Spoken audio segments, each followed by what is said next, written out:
Yeah, Coach, you said you was looking forward to seeing how your guys would respond after the loss to Indiana. Just your thoughts on what you saw in that response. I just saw a great deal of remorse in yesterday's session, today's session in the morning. Our guys were locked in and focused, and you could tell there was a tenseness about our meeting this morning, and it's what I love about the group. And then, to be able to take that energy and that focus and hold a team like that to 99 points. And, they're a top 10 defense, and we hung 122 up tonight, which not easy to do in this league. I just thought the focus was there, the determination in our coverages. I thought we did a much better job after the first quarter of keeping Valanciunas off the glass. I thought there was a few opportunities in the first quarter for us to sandwich rebound, and we were leaking out. And then after that first quarter, I think we did a much better job. And then our focus after those 2 turnovers in the third quarter, I thought offensively we started to get a rhythm. And, that's the kind of response you want. And the thing that we mentioned to the team was our defense in the first 2 games was ranked 30th and 29th on those particular nights. And that's not who we are. And we cannot, expect to do something special playing that way. Just a quick follow. You obviously Nader didn't play, but you got something from Galloway early. I know the lead was just 8 at the half, but I thought he came in and did some good things for you. Just what to say about him to have the patience to not play for a while and then come in and make an immediate impact. It's who he is. He's an everyday type guy, a lot like Mikal. He gets his work in. He has an unreal routine. He's preparing for his opportunity every day. And it's not just the basketball, it's his diet. It's the way he approaches everyone in life. It's something we value. And we know we can throw him in the game. He's going to give us great effort. He's going to space the floor, and he's got experience and know-how. So he puts the work in. I see him every day. He's one of the first guys on the floor. He's walking around the locker room with a band in his hand. He's working on his body. He's just an amazing pro. And I think it's had a huge impact on our team. Next up is Brendan Clean and then Mark Medina. Hey, Monty, you were talking about just being impressed with the kind of tone, the mood after that game and the way that obviously your team responded. And we've seen that a couple of times, like after that Oklahoma City game was when you guys went on the big run last time. So where do you think that comes from, the mentality to kind of respond to moments like that other teams might kind of fall down from? We have poor losers. You know what I mean? Like that's something that I actually like. When I was a kid, they called you a sore loser. If you couldn't handle losing correctly, like we have a bunch of guys like that. They just, we come back to the gym and the culture is, in a good place, but our guys hate losing. And so, you believe they're going to respond with a great deal of force and focus, especially when we feel like we haven't played the way that we're capable of playing. We never want to take anything away from the teams that beat us. But losing is not something that we ever want to accept in this organization. And we have those kinds of guys. Next is Mark Medina with USA Today and then Kellen Olsen. Hey, Monty, good to see you. I got a random question here. I'm just trying to ask different teams. Do you have a favorite memory involving the fans, whether it's like a fan interaction or fan atmosphere in a specific game? And if so, what was that moment? I mean, Gosh, I've been around, man. I think one of the coolest things I've ever seen was being in a part of a championship run in San Antonio and landing the plane with thousands of people outside waiting for you before the finals. This was in like the second and third round.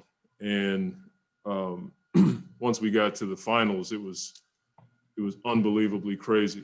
And there was one time where, because San Antonio has a huge Hispanic population, where Manu Ginobili, they had a microphone out there so he could, or one of those big deals, so he could speak to the fans, and he did it in Spanish. And it was one of the coolest things I've ever been a part of with the fans, because I didn't know what he was saying. I just knew it was cool to have that many people out there waiting for us to land at like 1:30, 2 o'clock in the morning, and have Manu Ginobili, talk to them. I was like, this is really cool. You didn't even get in your vehicle and drive off. You just sat there and watched it.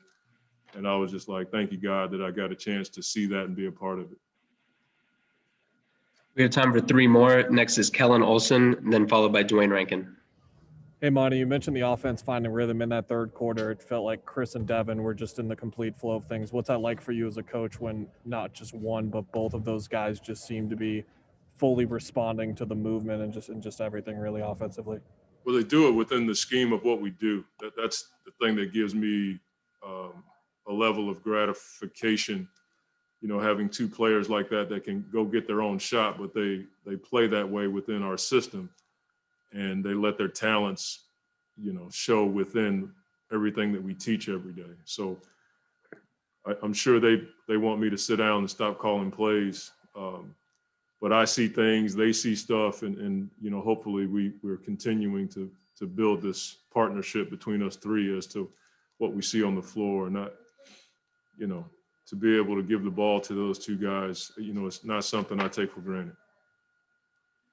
Final 2 questions are Dwayne Rankin and Christos Saltis. Hey, Coach, you got a couple of days in between your next game. That's rare in the schedule, and it's probably maybe 1 or 2 times you'll have it for the rest of the season. How do you take advantage of these 2 days that you'll have in between a game? Yeah, I mean, there's obviously a day to rest. Today we've had these protocols and we've had to test, a couple times a day. We haven't been able to practice. We've been meeting and walking through stuff. It's been different for everybody. So we're going to try to rest and then try to have a good practice right before our next game for sure. But, we got to take advantage of days to rest, not just our legs, but our minds, and, spend time with our families and enjoy that. Final question is Christos Saltis from Greece. Hello, Coach. Congratulations on the win. Thank you, Chris. What would you like to carry on from that game? And how big was the impact of Deandre Ayton? Because you mentioned Valanciunas before. How big was his contribution to that win? Well, DA had 15 and 9, but I just thought his presence in the paint was a bit more forceful and demonstrative tonight. There was one post move where he sealed Valanciunas, and I thought he got fouled, but he got to his jump hook, and that's how we want him to play. And I told him at halftime that's the standard that I'm holding you to. When I'm getting on you and, yelling and screaming at you about stuff, that's the reason why. He has the ability to be a force in the paint, and we need him to do it every night. And so his effect in that regard, and then diving to the basket and, catching lobs, and even the ones that don't work out, it really puts a lot of pressure on the rim and the defense, and it sets up threes on the backside on the next possession and later possessions. So he can't, I'm always telling him, you can't go backwards. Once you show me that you can do something, that's what I'm going to hold you to. You set a standard, and it's on me and the staff, but me to hold you to that. Hey, Chris, a lot to spotlight from this game, but no 30-point quarters for Memphis. What'd you see clicking for you guys defensively? I think we were just on the same page in a lot of ways. We tried to cut off the paint for Ja as much as possible. Tried to contest early in the game. DA was helping a lot, and Valanciunas was getting put back, so we had to be better. You and Deandre got the 2-man game rolling quite a bit at the start of the third quarter. What's been the key to you building not only consistency with him, but just that chemistry over time? Just trying to find him. You know what I mean? Like for me, I'm always looking for guys. You know what I'm saying? Before I'm even looking for myself. So I got to find a balance of being aggressive to keep him honest. That way I can get the ball to DA and them guys. Next is Dwayne Rankin with the Arizona Republic, and then Mark Medina. So you got this Tuskegee shirt on from Alabama, HBCU. Yeah. Wanted to ask about, I saw Monty pull you and Devin over in the first quarter, and this was a quick conversation. What's that triangle been like with you, Devin, and him trying to figure out every game on how to work a game? I have no clue what we talked about then, but we just try to keep that dialogue going all the time, tell you the truth. You know what I mean? It's a lot of basketball IQ within us three, you know, and none of us do this alone. You know, if you see me all game long, I'm always looking over at Coach Mont, like, give me a play, give me a play. So it's a team, and so we always feeding off each other. Real quick follow, Coach was looking forward to the response, and he said that you guys as a team are poor losers, and he said that's a good thing. Do you echo that sentiment, and what do you think about the response tonight? I always say that, man. You show me somebody fine with losing, and I'll show you a loser. You know what I mean? Right. Like, we just got a team with them guys. You know, that's why our practices are competitive. I say all the time, that's one of the main reasons why I definitely wanted to come play with Book. You know, I know Jay Crowder. You know what I mean? These guys, like, we compete no matter what it is, and that's how it should be. We have time for 3 more. Next is Mark Medina with USA Today, followed by David Brandt. Hey, Chris, good to see you. I got a random question here. I'm trying to ask different guys around the league about fans. Do you have a favorite memory when it comes to fans, whether it was like an interaction or a specific moment in a game with the atmosphere? And if so, what was that moment that sticks with you? Yeah, I don't know. I haven't played a lot of games. Yeah. I don't know. It's probably when I go play in Charlotte. You know, I've been in the West my whole career, so first time I played in Charlotte, my mom got like 400 or 500 tickets for all my friends and family. So it's always nice to go back there because I go there once a year all the time. I ain't got nothing better than that off the top of my head, Mark. I'm sorry. Oh, good. I appreciate it. Final 2 questions are David Brandt with the Associated Press and Christos Saltis. Hey, Chris, you were talking about how, you know, between you, Devin, and Monty, there's a lot of basketball IQ and just kind of the team's attitude. Is this, I know you've played for a lot of teams, but is this group maybe the best fit for you just from a like-minded standpoint of a bunch of guys who just really, really care about this thing? I don't know, but I know we got a really good team, a really good team, and we got all the pieces that you need. Yeah, we're young, don't have a lot of playoff experience, but maybe that's a positive thing. You know, I remember my first playoff series when I played in 2008. Hell, you didn't know what to expect, so you just played. You just hooped, and I think we got a team. We just got to keep building and understand that, you know, game by game, you know, you playing for something bigger. Final one is Christos Saltis from Greece. Hello, Chris. Congratulations on the win. What would you like to carry on from that game tonight? And about DA, what impressed you most about his growth and about his game so far on both ends of the floor? What was the first part? What would you like to carry on from tonight's game? I think our intensity. You know, we started off just a little bit flat, but as the game went on, you know, we picked up the intensity, and I think that's just the competitiveness that we was talking about with our team. You know, guys play with chips on their shoulders, and you got to let that be. As for DA, I think he's getting better at rolling, catching the ball, sort of anticipating, and becoming more and more vocal on defense. You know, if we all continue to build like that, we should be a scary team come playoffs. Devin, wanted to ask, just the coach was talking about you guys responding. He was looking forward to it. What did you think of how you guys responded to the loss to Indiana? I think it was good. I mean, before we were coming out before a game, we were saying we don't want to lose 2 in a row. So that's just the mindset of what you just said, just responding, having an off game, and, you know, understanding that, you know, there's room for improvement and you can never get too comfortable. Real quick follow, Coach and Chris both talked about that, you know, you guys being poor losers and that being a good thing, that, you know, just not feeling, you know, good about a loss, playing with chips on your shoulder. What's that like being around a lot of guys with that same mindset and feeling? I mean, it's, you know, it's good to know that everybody's on the same page and everybody has the common goal of wanting to win. So yeah, we are. We're sore losers after the games that we lose. You can feel it in the locker room. You can feel it the next day's practice. You can feel it in film. So nobody wants to lose in anything, and that's everybody, coaching staff, the players.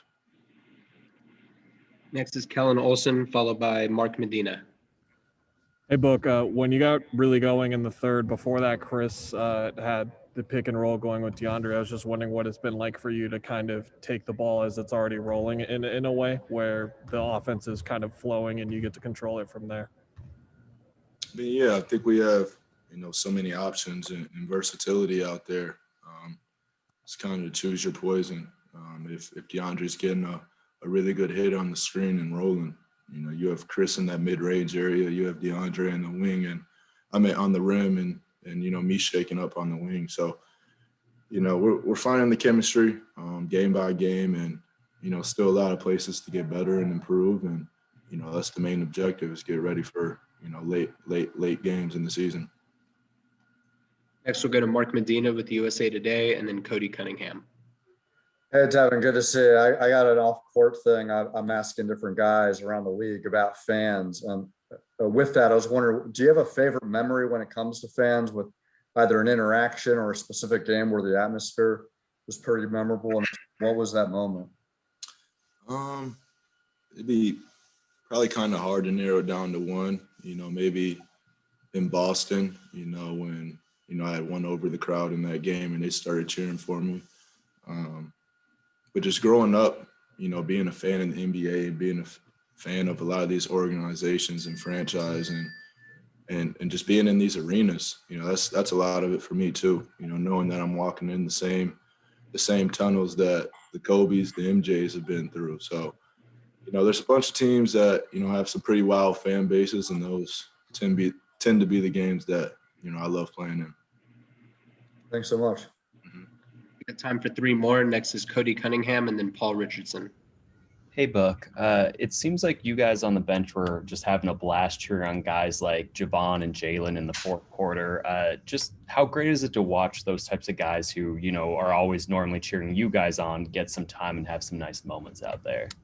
Yeah, I think just seeing the work that they put in, day to day, especially, with JC, Javon, you go in there and he's already on the gun getting shots up, and usually one of the last ones to leave. So, just seeing people put the work in and then getting the opportunity and then performing, it's not honestly better something to see, somebody that actually cares about their craft and then works, and then the work pays off. So it's beautiful to see.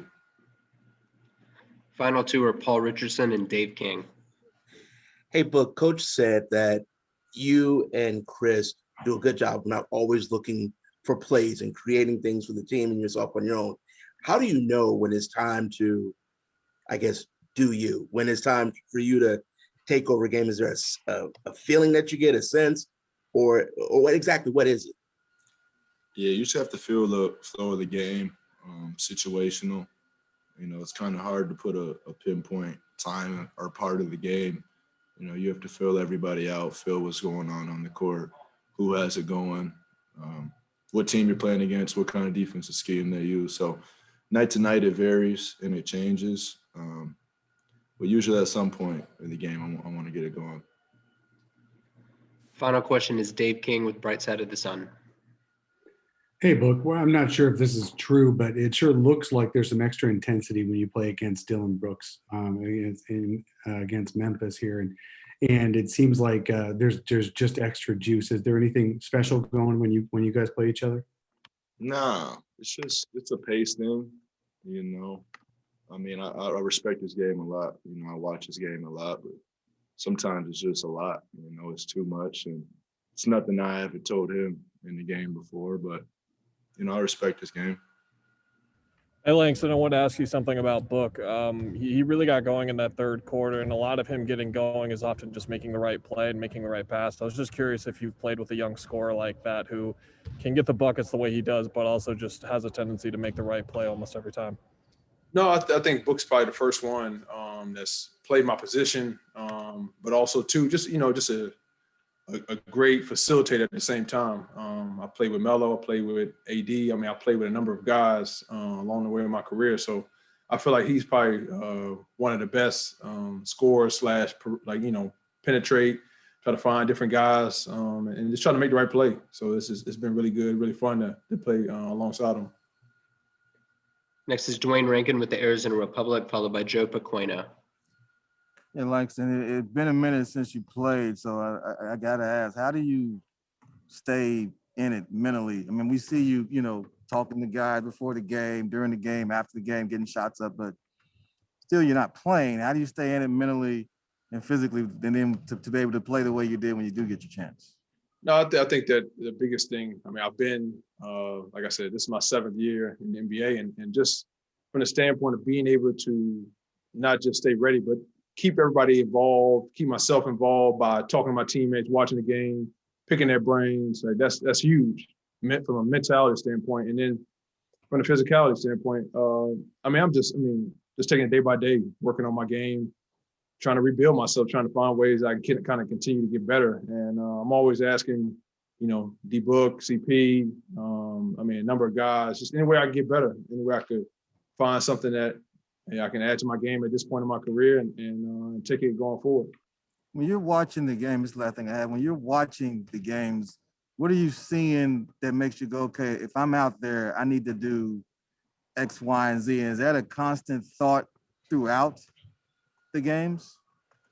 I won't say something I can do from a standpoint of, hey, this is what I can do or bring to the game differently. I just look at it from a standpoint of from an outside perspective, trying to say, all right, if this guy would have been in this position, would he been effective? Or, trying to find ways to, if guys come off to the side, say, hey, look, if you would have been here, I think this would have been a great spot for you to be at. So where you could have, got a steal, got a rebound, whatever. So I'm just trying to find ways, like I said, to help my teammates, like when I'm not out there. And then when I am out there, hoping the same thing from guys telling me, hey, look, maybe you could have took a charge there. Maybe you could have been in this spot to try to X out. So just trying to find different ways to kind of stay locked in and just helping out any way I can. Next up is Joe Paqueno with Fanatic Sports Radio, and then Cameron Cox. Langston, I just want to get your thoughts. Watching you before the game, during the game, middle of the game, any part of the game. If you're not in the game, it's a great sight to see because you stay positive. You're high-fiving all your teammates. You're keeping everyone in the flow of the game with a great positive attitude. I want to get your thoughts on, you come into the arena night in and night out and just being this heavy dose of positivity, because it's great to see someone come to the arena every night and be so selfless and just care about the team first and just lift up your players, lift up your teammates, and just come to the arena with such a great attitude. Yeah, no, I just try to stay even keel. No matter if it's going good or bad, just trying to keep everybody positive. And I'm always a team first guy. So I'm always trying to, first of all, help my team anywhere I can, whether that's, talking to a guy who might be struggling or, being positive on the bench when guys take shots. So anyway, like I said, anywhere I can be positive and be effective in the game, even when I'm not in the game, being effective is key. And, even when, I think that defensively from the standpoint of guys I've guarded in the past and trying to be insightful, trying to help the coaches maybe in, hey, look, I've top locked this guy. Hey, maybe we could try to mix up, go switch him, push him strong instead of going weak. Just trying to find ways to just switch up the game anywhere I can. And I think that from a standpoint of just learning, I'm always learning and just taking it as lessons to learn from going forward. Next up is Cameron Cox with 12 News, and then Christos Saltis. Hey, I was listening to the postgame show with you talking with Tom Chambers. What's that Foursquare celebration that he was talking about afterwards? And then also with you being such a big shoe guy, when you have a night like this, do you stick with the same shoes or you rotate them out to a different pair later? Yeah, so he was talking about, I guess he named it Foursquare, but it's a kind of like, I don't want to say meditation. It's more so like a calming and a relaxing thing that I do before I, as I'm getting ready and mentally getting focused and locked in. It's normally like a couple movements, then a couple of steps, side, forwards, open up my hips, different things like that. So that's what he was talking about. And then from the standpoint of the shoes, I mean, it's so funny because most of the shoes that I wear are normally a little older or I really don't have a superstition about wearing the same shoe. Ever since I was in college, I used to wear the same shoe, good games and whatnot, but I kind of switched out of that once I got to the NBA. And it's funny because the shoe that I just wore tonight, they actually were so ripped up that I wouldn't even be able to wear them next game anyway because they're falling apart. It's an older Kobe, and I'm always just impressed with how they hold up in a game, and then put them in the storage closet and keep them moving. Final question goes to Christos Saltis from Greece. Hello, Langston. Congratulations on the win. I would like to ask you, after the tough loss against the Pacers, your team bounced back with the best way against the Grizzlies. So how good team are the Suns this season? No, I think we're continuing to prove that every single night in, night out, that we never want to take 2 losses in a row. I think that's our biggest focus thus far in the season. And going into the second half, everybody they put a target on our backs. So we have to come out every single night knowing that we're going to get the best shot from the other team. And I think that's what's the most impressive thing about our team is that we stay even kill no matter what's going on. Like the Indiana game, like we fought back, but they definitely got the best of us. But it was an opportunity for us to take a step back and say, all right, we're not as good as we thought we were. So we got to continue to stay locked in, knowing that every single game we got to come out with our best foot forward and come out with that physicality, the hunger and aggression, and go get wins.